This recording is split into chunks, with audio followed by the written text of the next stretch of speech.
Matisse Background Colours are coloured low-tooth gessos or primers. Now what does that mean?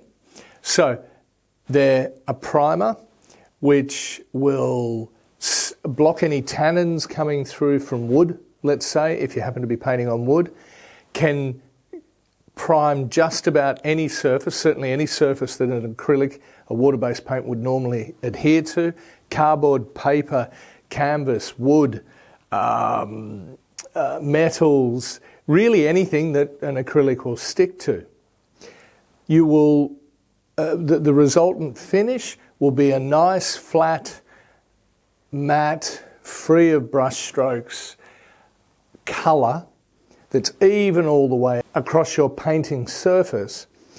So you don't have to start with just straight white, which sometimes can be very intimidating, but rather start with a blue, an orange or a red to get you on your way to your painting.